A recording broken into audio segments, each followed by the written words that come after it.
De la protrombina para que después pase todo, ¿sí? Esta activación tiene que ser formada, como dicen en el inicio, la formación de este activador por un trauma en la pared o un traumatismo sobre la pared vascular y un traumatismo de la sangre, ese contacto que hemos dicho, ¿no es cierto?, de la sangre con el colágeno, ¿sí? Que tenemos que es por dos vías. ¿Cuáles son? La vía extrínseca y la intrínseca. La extrínseca hemos dicho que empieza así con el trauma de esta pared y en cambio la intrínseca ya empieza con la misma sangre, o sea, la sangre que entra en contacto, se podría decir, con el colágeno de esta pared, ¿no? Ya hemos visto, entonces es de esa forma, tanto para hacer el activador, para que se forme este activador de la protrombina, tenemos la extrínseca y la intrínseca, que ahí en estas cascadas de coagulación participan estas proteínas plasmáticas, que son llamadas, ¿qué cosa? Los factores de la coagulación, ¿no es cierto? Que estos factores se los dice que están en una forma inactiva, ¿no es cierto? Y cuando van a ir pasando por algunos procesos se van a activar, que hemos dicho que son representados por los números romanos, ¿no?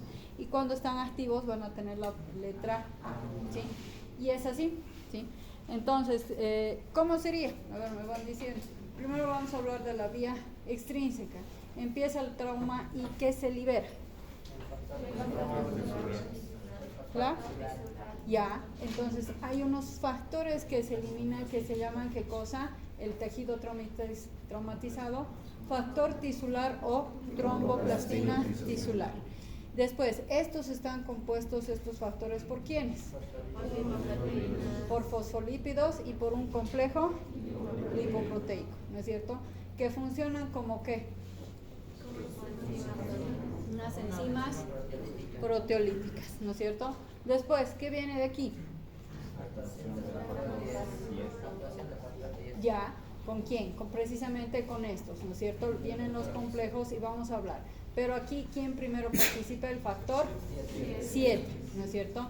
Para que después se va a activar, ¿qué cosa? Al factor 10, pero hemos dicho en presencia de ¿quién? Del calcio, ¿no es cierto? El calcio va a generar una activación del factor 10, por eso ya ahí, aquí está solamente 10 y aquí está 10A, que sería el 10 activado, ¿no es cierto? Entonces, después de ¿qué es lo que va a pasar? ¿Con quién se va después el factor 5, ¿no es cierto? Por eso les he dicho, en la vía extrínseca, ¿qué factores participan?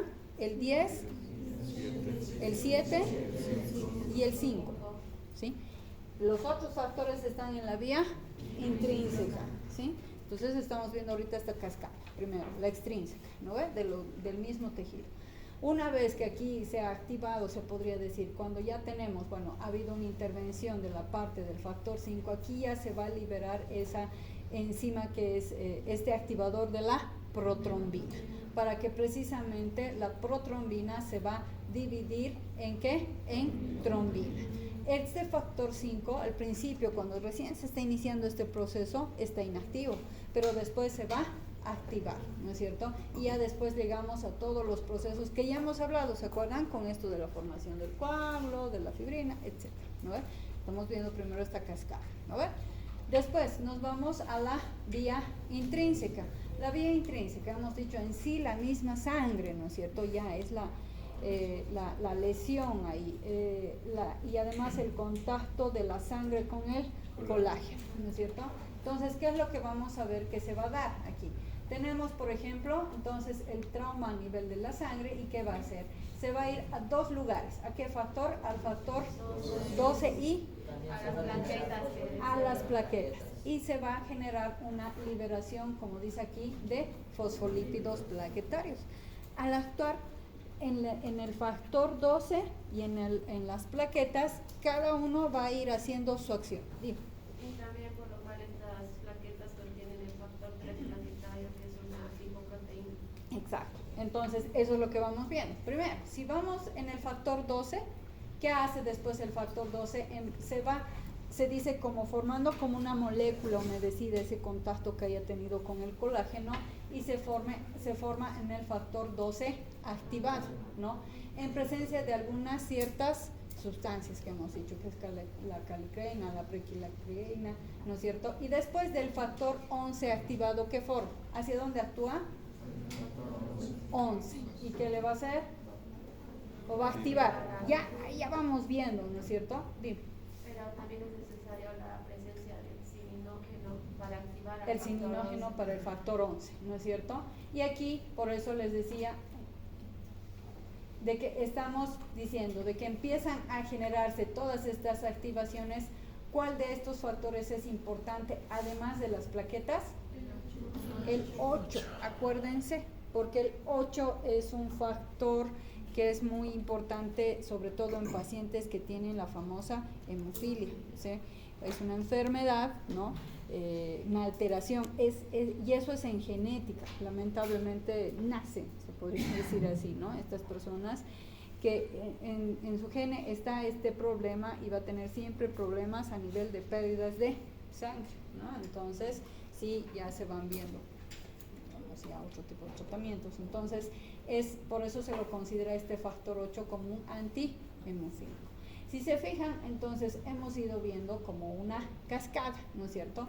Después que va a ir activando y miren, del 8 va a ir llegando después al factor 10, que volvemos otra vez a este espacio. Primero vamos de aquí y después igual de aquí a aquí, y todo esto que genera este activador de protrombina, para que después ya se forme la trombina y me haga todo este procedimiento. ¿Qué hemos hablado eso? ¿No es cierto? Hemos dicho activador del factor 12 y liberación de fosfolípidos plaquetarios, ¿no? El factor 12 se activa para formar una enzima llamada factor 12 activado. El trauma sanguíneo, además, como dañaba las plaquetas, hemos hablado de la liberación de ¿quién? De estos fosfolípidos plaquetarios, ¿no es cierto? Hemos hablado de ellos, ¿no? Que contienen una lipoproteína llamada, que hemos dicho, factor 3 plaquetario, ¿sí? Este factor 3 plaquetario, ¿sí? Que interviene en las reacciones de coagulación posterior. Después, hemos dicho, el factor 12 activado actúa enzimáticamente sobre el factor que hemos dicho 11 para activarlo. Este segundo paso de nuestra vía intrínseca, lo que decía su compañero, necesitamos a quién hemos dicho, a estos, a la calicreina, y ahorita no me acuerdo, hay uno más, el cininógeno, que estos son, con presencia de estos, se podría decir que son como unas enzimas más o menos, ¿no es cierto? Que son participantes para que se pueda hacer la activación, precisamente lo que dice, para el factor 11, ¿no es cierto? Después, el factor 11 activado actúa sobre ¿qué factor? El 9. Ahí nos vamos saltando, porque el 10 está en el otro lado, ¿no? Ahí un poquito acuérdense, ¿no? Porque el 10 está en el otro, porque esa es ya la parte final para hacer su proceso de activador de protrombina. En realidad aquí es lo que necesitamos hacer con esta cascada de coagulación que estamos haciendo, un proceso de activación para, valga la redundancia, al activador de la protrombina, ¿no es cierto? Entonces, después, ¿qué se dice? El factor 9 activado junto con el factor 8, ¿sí?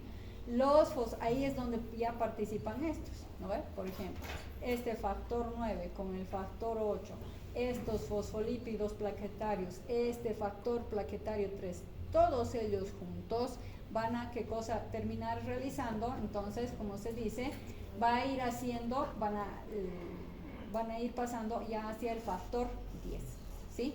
Este paso de la vía es igual que el último, ¿no es cierto? El factor 10 activado, ¿con quién se combinaba? Con el factor 5, ¿no? Y con los fosfolípidos plaquetarios, tisulares, que hemos dicho del otro, ¿no ve? Del mismo trauma que se ha generado. Entonces, el activador de esta protrombina, a su vez, inicia la escisión de la protrombina para formar trombina. Escisión es como decir una división, ¿no es cierto?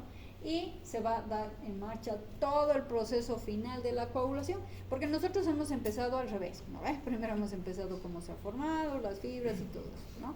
Pero lo que va empezando para que se dé todo ese proceso de fibrina, del proceso de la coagulación, de toda esta red, necesitamos a ese activador de la protrombina, ¿no es cierto? Entonces, eso es lo que normalmente hablamos de todo este factor de la coagulación.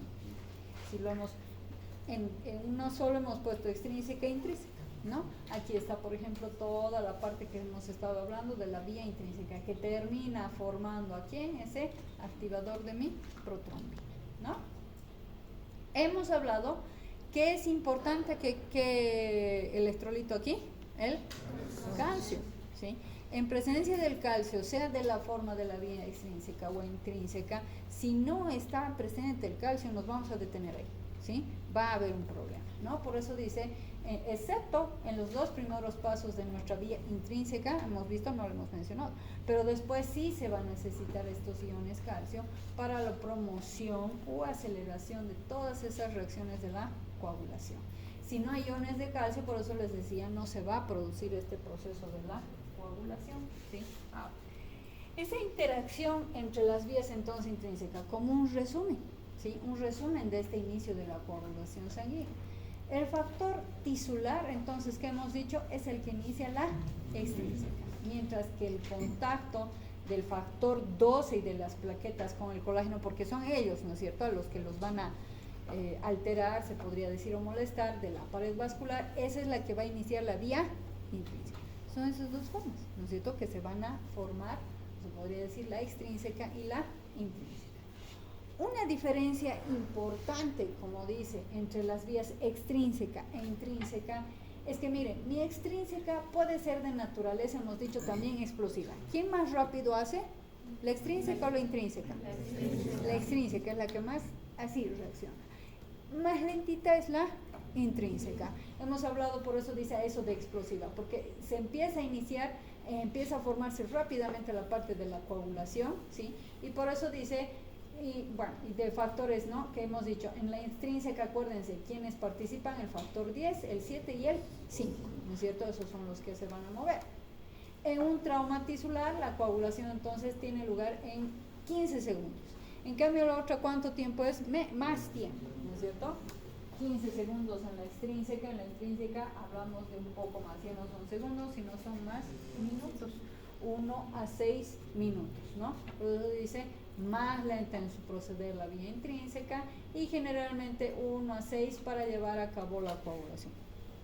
No, con eso, miren, para que vean, es que como tenemos las dos coberturas, ¿no es cierto? La extrínseca va a ser mucho más rápida, ya nos va a ir formando, pero es como decir, nos va a mejorar, se podría decir, mejor dicho, reforzar todo este proceso, la vía intrínseca, ¿no? Que se da su tiempo, pero mientras tanto ya está participando la otra vía, ¿no? Entonces es por eso que se ve normalmente de esa forma. Los anticoagulantes intravasculares previenen la coagulación, hemos dicho, ¿no ves? Sanguínea en el sistema vascular normal. Acuérdense de que tenemos esos dos tipos de sustancias, los procoagulantes y los anticoagulantes, ¿no? Los factores más importantes, se dice, para evitar la coagulación, porque, ¿qué les decía? En la sangre tenemos, sí, más estas sustancias o estos mecanismos anticoagulantes, porque no podemos. Los procoagulantes solamente se activan cuando se necesita, ¿no? Entonces, por eso dice, los más importantes para evitar esta coagulación en mi sistema vascular normal, ¿cuáles son? Miren, las características, se podría decir, de estos vasos. Por eso, miren, la lisura de la superficie celular endotelial, una capa de glucocálice en el endotelio. O sea, nos está diciendo quiénes son, qué factor es importante para precisamente evitar esa coagulación, ¿no? Entonces estamos viendo esas características que van a tener, ¿sí? La parte de su superficie, esta capa de glucocálice. ¿Se acuerdan también cuando, no ven, las plaquetas tenían esta, de decir, se adhieren solamente cuando existe una lesión? Después no se adhieren a otros en los cuales no existe lesión, ¿no? Entonces vemos también estas características en la parte vascular, por eso. Además tienen una proteína llamada trombomodulina trombina, ¿sí? Cuando se daña, entonces podemos decir la pared endotelial, se pierde su lisura y su glucocálice. Entonces ahí hay un punto. ¿Qué les estoy diciendo? Si esa es una protección para evitar de que exista una coagulación, pero si esa protección la voy a romper, entonces ya no existe, ¿no es cierto?, esto de la parte de la coagulación, ¿no ve? Va a empezar a darse, ¿qué cosa? O sea, no se va a anticoagular, sino ya va a empezar a estar libre para que pueda coagularse, ¿no es cierto? Entonces se daña la pared, se pierde esta lisura y este glucocáliz. La trombomodulina lo que activa el factor entonces 12, acuérdense que decía lesión a quienes dan la vía intrínseca, al factor 12 y las plaquetas, ¿no es cierto? Y desencadena así la vía intrínseca de la coagulación, o sea, todo tiene, ¿no es cierto? Está ahorita preparado para evitar que coagule, pero como ha lesionado, entonces ahora tienen que ya también coagular, ¿no es cierto? Porque ya no está en el estado de evitar coagulación. Entre los anticoagulantes más importantes en la propia sangre son aquellos que eliminan la trombina de la sangre, ¿sí? Que son las fibras de fibrina y una alfa-globulina llamada antitrombina 3 o cofactor antitrombina heparina. Y si ustedes leen, o sea, vamos viendo, por ejemplo, en diversas investigaciones cuando tratan de ver medicamentos, ¿no es cierto?, siempre tratan de ver, de dar la contra o ser lo mismo que lo que nuestro cuerpo genera. ¿A qué quiero llegar? Por ejemplo, estamos diciendo que estos son los anticoagulantes propios de nuestra sangre, ¿no ve? Y alguna vez, no sé si ustedes han escuchado que hay un medicamento que se llama heparina, ¿no es cierto? Entonces ahí está, porque siempre tratan de buscar medicamentos, por ejemplo, que ayudar al cuerpo con un poco más, porque digamos está alterado, ¿no? Un paciente que ya también tiene mucho procoagulante y está coagulando demasiado, entonces vamos a tener que ayudarle generando un medicamento que han generado ya años, estoy hablando, ¿no es cierto?, que son los anticoagulantes. Entonces, ¿qué se hace? Se administra heparina, ¿no ve? Por eso aquí dice, mire, estos son nuestros anticoagulantes de nosotros mismos, de nuestro propio cuerpo, ¿sí? Que son estas fibras, bueno, las fibras de fibrina y este cofactor antitrombina heparina, ¿sí? Ahora, la plasmina podemos decir que son partes de las proteínas del plasma, provoca una lisis de los coágulos sanguíneos. Ahora estamos queriendo ver aquellos que cómo ayudan a evitar que se coagule, ¿no es cierto? Porque ya hemos hablado de quiénes son los que nos ayudan a coagulación, ¿sí? Entonces, la plasmina generalmente, como se dice, es proteínas del plasma, que se también llama como un plasminógeno o profibrinolicina, ¿sí? ¿Qué es lo que va a hacer? Va a activar, ¿no es cierto?, este plasminógeno a la plasmina o fibrinolicina. ¿Qué es lo que normalmente, lo que les he dicho? Su misión final de este tipo de proteína es que va a lisar un coágulo y destruye muchos factores de coagulación. Ahora estamos hablando, por eso ya les digo, hablando la inversa, ¿no ve? Hemos hablado mucho de coagulación. Ahora vemos quiénes también para evitar la coagulación, ¿no? Porque son estos los que tienen que estar presentes sobre todo en nuestro cuerpo, ¿no es cierto? La mayoría, ¿no? Pero también para nuestra defensa. Ahora, ¿qué enfermedades entonces que estábamos hablando tanto en coagulación como en la no coagulación van a causar hemorragia excesiva, por ejemplo, ya como tal, como patologías? Uno, que exista una deficiencia de vitamina K. ¿Qué es lo que hacía la vitamina K a nivel del hígado? El importante.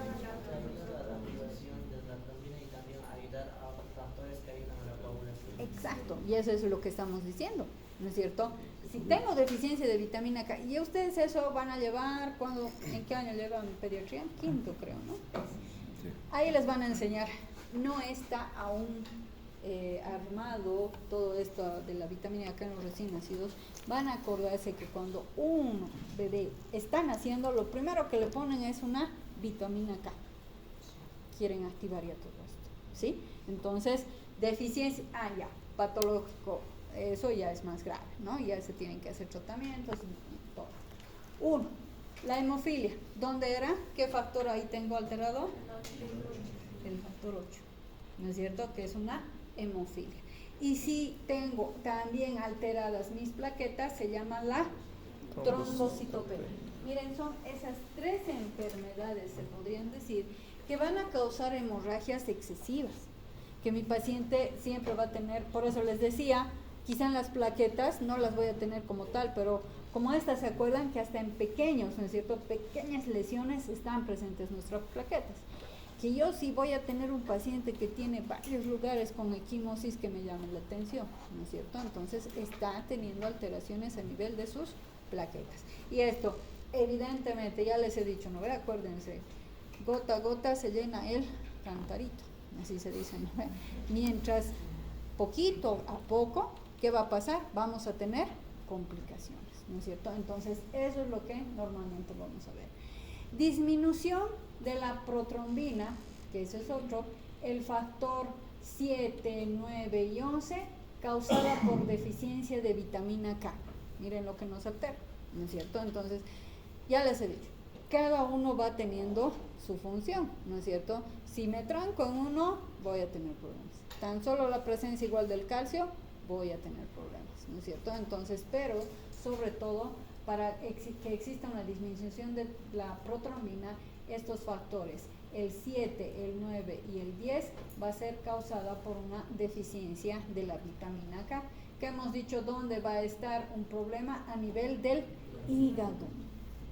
¿Qué casos? Hepatitis, cirrosis, atrofia amarilla aguda, esos son los peores, ¿no?